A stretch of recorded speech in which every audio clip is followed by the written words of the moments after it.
Buenas noches, mi nombre es Miguel Silva, estudiante del Politécnico Santiago Marín, extensión Valencia, escuela número 46. El día de hoy vamos a hablar sobre la deformación de los materiales. Cuando un material es sometido a una fuerza, carga o tensión, este sufre una deformación. Existen dos tipos de deformaciones, deformación plástica y deformación elástica. La deformación elástica es reversible y no permanente. Es lo que ocurre cuando las moléculas de una pieza son desplazadas de su posición original debido a una deformación, o sea, cuando le aplicamos una fuerza. A nivel molecular, los átomos de una pieza tienen un equilibrio, están posicionados de una forma específica, la cual solo se puede ver alterada a través de una fuerza de atracción o repulsión. Cuando aplicamos una fuerza externa a esta pieza, las moléculas de la pieza sufren una tensión y se mueven de su posición original. Un ejemplo sería cuando nos sentamos en una silla de plástico, las moléculas de las patas de la silla se desplazan de su posición de manera equivalente a nuestro peso. Cuando nos levantamos de la silla, ellas vuelven a su posición original, dándonos a entender que esto es una deformación elástica, ya que las piezas volvieron a su equilibrio original, lo que no ocurre en la deformación plástica. En la deformación plástica los cambios son irreversibles. Si tomásemos una pieza de metal para este ensayo, para aplicarle fuerza, y la pulimos para poder observar el paso a paso de esta deformación, notaremos que cuando empezamos a aplicar la fuerza empezaron a formarse distintas líneas paralelas.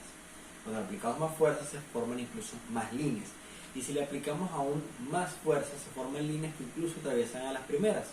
Cuando detallamos cuidadosamente podemos observar algo llamado banda de desplazamiento, que es lo que nos permite ver las líneas de cada capa y de cada partícula de esta superficie,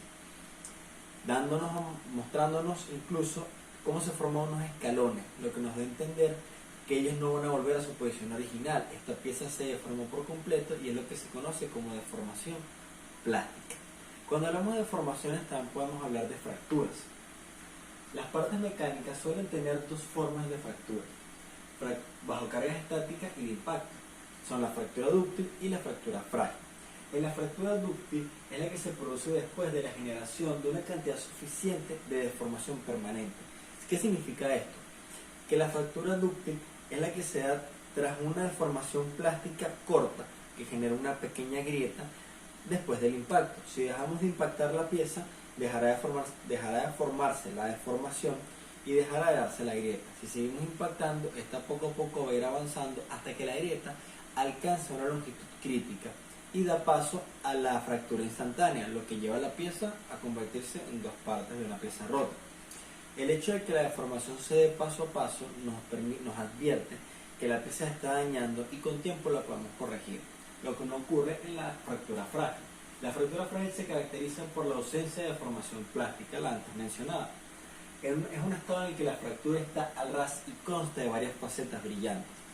La fractura frágil ocurre demasiado rápido. La grieta alcanza una longitud crítica muy rápido, por tanto la pieza se parte al primer impacto. Podemos ver una superficie quebradiza con varias partes brillantes, que es lo que va quedando de las dos caras de la pieza ya fracturada.